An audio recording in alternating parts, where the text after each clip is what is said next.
In the light off history ইতিহাসের আলো YouTube চ্যানেলে সবাইকে জাতীয়তাবাদী অভিনন্দন জানিয়ে শুরু করছি।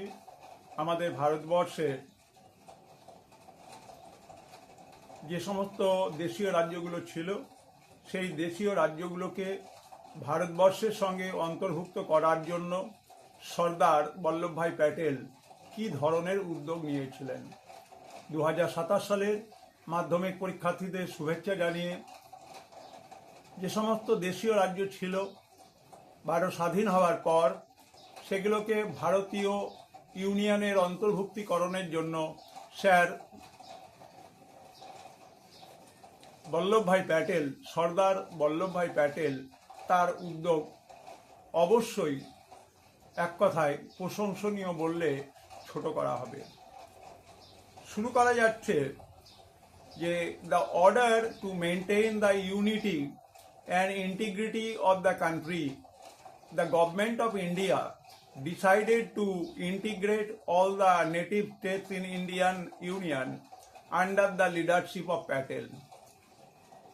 Through instrument of accession, historians felt that all this integration was possible only because of the political and diplomatic measures adopted by Sardar Vallabhbhai Patel.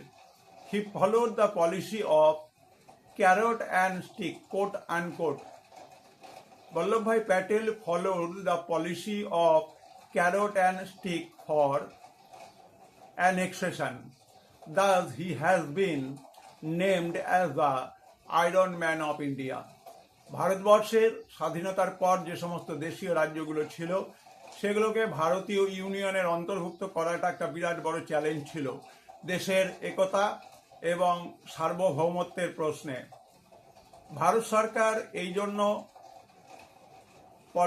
প্যাটেলের হাতে নেতৃত্বভার তুলে দেন এবং ইনস্ট্রুমেন্ট অফ অ্যাসোসিয়েশন বলে একটি আইনের মাধ্যমে তিনি তার ক্যারট অ্যান্ড স্টিক পলিসি অনুসরণ করে এই সমস্ত দেশীয় রাজ্য ছোট ছোট রাজ্যগুলোকে ভারতের সঙ্গে অন্তর্ভুক্ত করেন।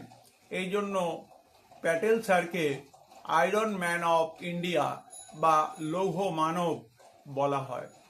প্রিয় ছাত্রছাত্রীরা, তোমরা সবাই এই তথ্যগুলোকে অবশ্যই ভারতভুক্তির ক্ষেত্রে সর্দার বল্লভভাই প্যাটেলের যে উদ্যোগ সেই প্রশ্নের উত্তর লেখার সময় অবশ্যই অন্তর্ভুক্ত করবে।